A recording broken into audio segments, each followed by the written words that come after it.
Semua, film ini sebenarnya cuma mau berbicara jas merah. Jangan melupakan sejarah. Oke.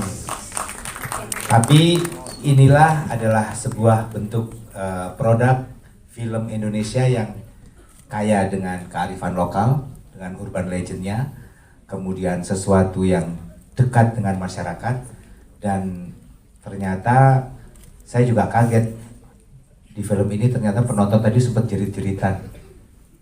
Berarti apa yang dibuat oleh saudara kita ini, sutradara top kita Pak Anggi Umbara, tidak sia-sia karena itu ternyata mengena di penonton.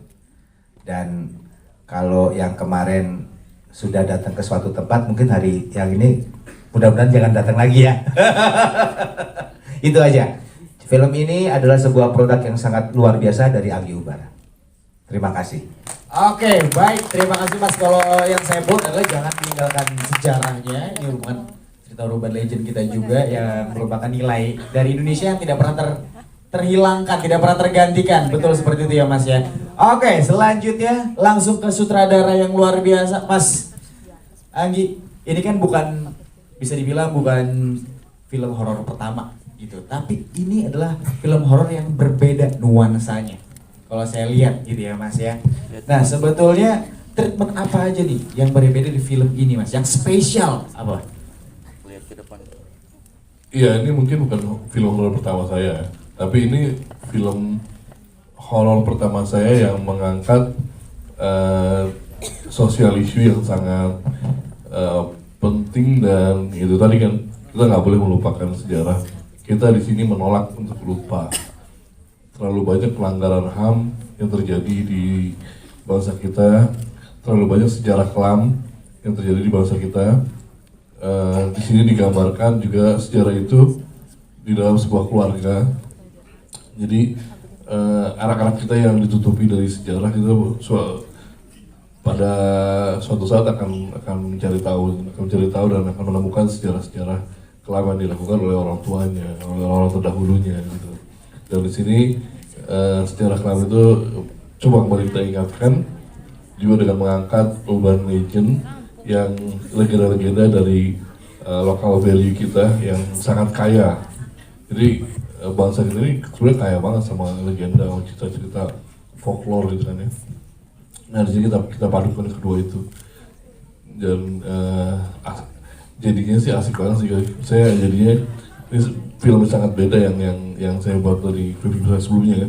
Di sini nggak ada kosmetik, di sini semuanya serba raw, serba kasar, semua kamera nggak pernah ketemu sama tripod, semua handheld semua. Jadi energinya tuh beda banget dari yang sebelumnya, film saya sebelumnya. Oke, jadi energi yang dikeluarkan juga akan lebih capek 2 kali lipat mungkin ya Mas ya?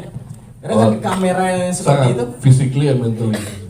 Oke, jadi yang kena mental bukan cuma yang nonton tapi yang buat juga kayaknya Mas ya. Yang buat 2 kali masuk rumah sakit. Oh ya? Wow. Asal perlu diketahui untuk film ini dia 2 kali masuk rumah sakit, tapi fighting spirit Anggi untuk menyelesaikan film ini luar biasa. Wah, kasih tepuk tangan dulu dong yang meriah buat Mas Anggi. Mas Anggi tapi kemarin pakai BPJS. Enggak ya, tentunya dibantu dengan semua tim ya. Di sini juga ada Kaulino Sani yang juga berperan sebagai Jarot. Di sini juga membantu saya di penulisan dan di directing juga sebagai co-director. Pokoknya teamwork kita luar biasa lah di film ini. Oh, berarti Mas Anggi juga sebagai co-director juga, sebagai penulis juga. Nah, ini nih menarik nih. Bermain peran di sana sebagai Jarot juga yang punya porsi sangat besar di dalam film ini. Itu gimana Mas? Boleh diceritakan nggak pengalamannya untuk kali ini? Biasanya sulit ya kesannya kalau pemain menulis ikut menyutradarin bersama Anggi. Yes. Cuman ini menjadi sangat mudah karena teamworknya sangat luar biasa. Ketemu dengan pemain-pemain seperti Abun, Ratu, Alin, Om Tio, mereka sangat membantu. Mbak Dayu, Mas Rukman, Mas Totos, semuanya sangat membantu. Jadi itu sangat meringankan pekerjaan saya sebagai writer maupun co-director, dan tentunya ada Anggi yang selalu menemani saya juga. Jadi ya kita partner yang luar biasa lah gitu. Wow, oke, tapi gini, yang paling mengesankan atau yang teringat di saat syuting apa nih Mas? paling mengesankan, wah banyak sekali ya yang mengesankan. Nah, yang kepikiran aja deh, gitu deh. Yang kepikiran jebret apa nih? Mungkin mematahkan hidungnya Ratu kali ya. Wah. Iya, mungkin. Enggak sampai patah sih. Nggak patah. Kesenggol. Oh sorry ya. Kesenggol. Hatinya aja yang patah Ratu ya. Sama Abun Tapi- kamu jahat. Kalau hidungnya penyok atau mungkin hatinya penyok udah diketok magic kan ya, tapi ya aman ya sekarang ya. Oke, lanjut di sebelahnya ada Abun. Abun, ini katanya adalah betul ya, ini adalah film horor pertama kali kamu. Betul. Yes. Nah, gimana nih? Ini kan film yang di juga ya kan sutradaranya. Kita tahu sutradaranya adalah salah satu orang yang memang sudah menggarap banyak film horor. Gimana perasaannya dapat kepercayaan pertama main film horor dengan sutradara yang memang sudah berpengalaman di bidang itu? Ya awalnya emang deg-degan banget Yes. karena secara treatment dan semuanya beda banget sama film-film yang sebelumnya gitu kan. Dan horor juga ada workshop sling gitu-gitu kan, jadi lumayan kaget juga. Cuman alhamdulillah untuk pertama kalinya film horor dan dipertemukan dengan teman-teman yang sangat suportif dari timnya, Mas Anggi, Bang Sani, semuanya teman-teman. Jadi terkesan lumayan sangat enjoy sih jalaninnya. Oke, nah untuk pendalaman perannya gimana nih? Karena film pertama kali horor nih. Apakah sempat ada problem kah? Maksudnya ada masalah untuk masuk ke dalam karakternya atau gimana? Seminggu pertama susah. Seminggu pertama susah. Seminggu lama banget. Oke, iya sih. Iya. Dan sempat digampar sama Om Tio Pakusadewo. Waduh. Itu beda. Itu beda. Wah, terkesan Om Tio kayak gitu jadi jelek lah.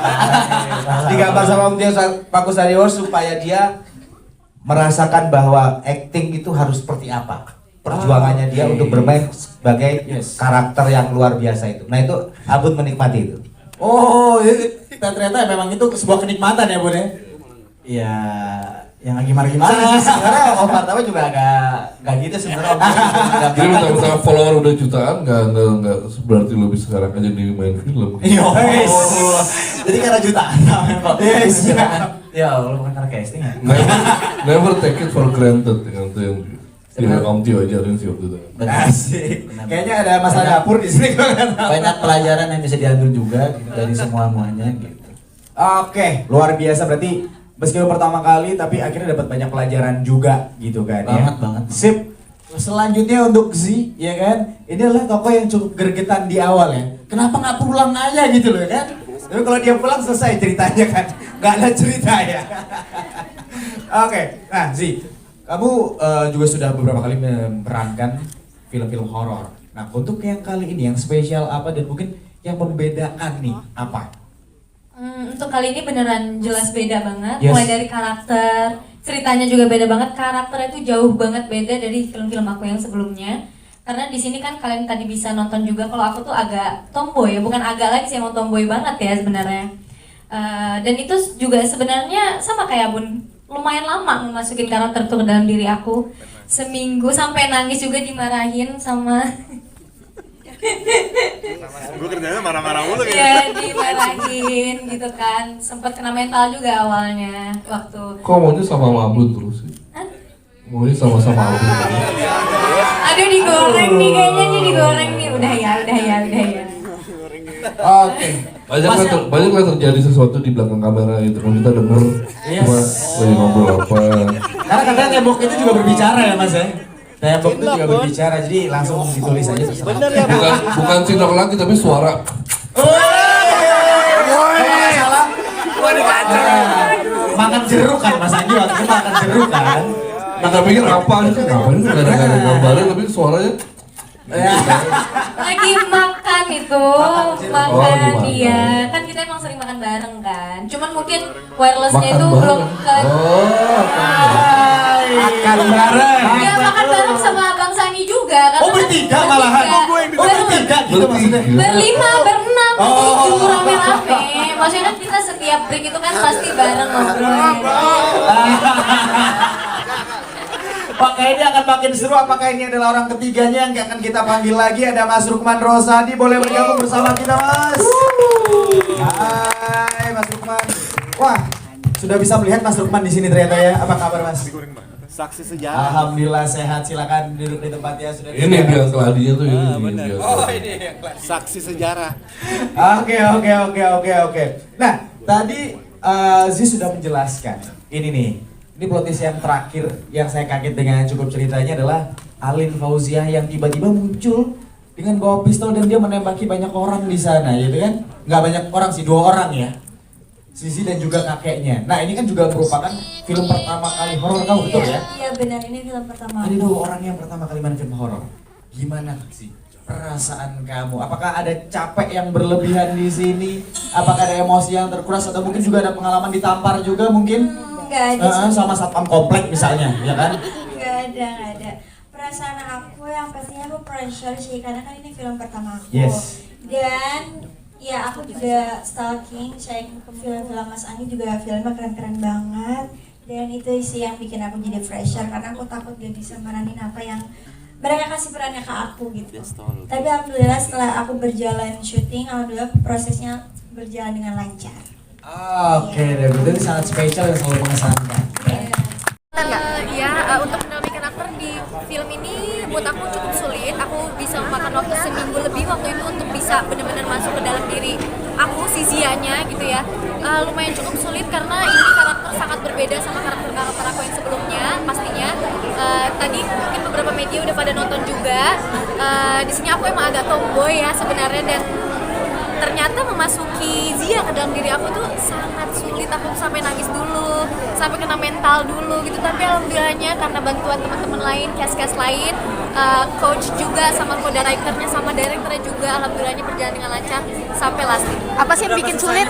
Iya. 10/10 buat aku. Buat kali ini karena biasanya aku untuk film-film lain aku sama Mas Anggi alhamdulillahnya sangat bukan gampang ya, lebih ke aku masih bisa nggak sampai nangis lah pokoknya. Kalau kali ini benar-benar sampai nangis, aku tuh pun sampai kayak nggak ngerti kenapa ya. Mungkin karena memang karakter kali ini memang susah. Nah, nyari risetnya gimana? Nyari risetnya tuh aku juga sempet nyari-nyari karena kan aku ini Zia ini grunge ya kalau bisa dibilang.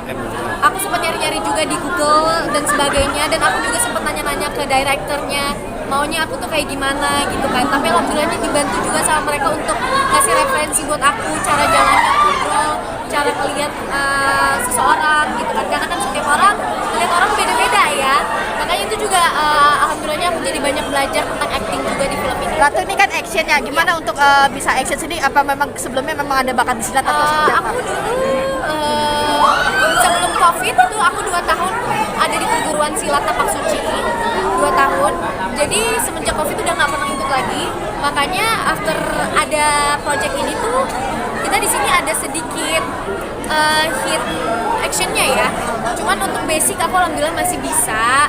Tapi dibilang bisa banget enggak, karena kan memang sudah lama banget aku nggak pernah silat lagi gitu. Ya untuk actionnya cukup sulit karena kan kita juga bikin Korea itu on set. Jadi ada accident juga yang terjadi waktu kita adegan itu. Hidung aku ketonjok waktu itu juga. Tapi itu sebuah pengalaman bagus juga buat aku, karena kalau misalnya kita mau terjun ke dunia action ya kita harus kena dulu baru kita bisa belajar. Gimana itu untuk hidung sendiri Iya, sampai hidung mimisan sendiri. atau Kenapa? sampai mimisan atau enggak? Oh enggak, alhamdulillah itu masih bisa, cuman bengkak aja sih, mata sebelah sini bengkak sampai 2 minggu baru sembuh. Itu ganggu ke scene nggak sih? Hah? Ganggu ke scene nggak sih? Karena kan bengkak. Enggak. Aku benar-benar berjalan terus, aku nggak peduli mau muka kayak gimana, ada makeup untuk nutupin juga kan, jadi semuanya berjalan dengan lancar, nggak ada yang terganggu juga karena muka aku biru, aman semuanya alhamdulillah. Pengalaman mistis sendiri kan ini kan urban legend ya. Jujur aku itu tumpul banget anaknya, jadi bukan tipe yang sensitif ya. Jadi untuk pengalaman mistis setiap aku syuting horor tuh aku nggak pernah ngerasain apapun. Mungkin teman-teman lain merasa begitu, tapi aku karena selalu di lokasi aku bawa have fun, aku bawa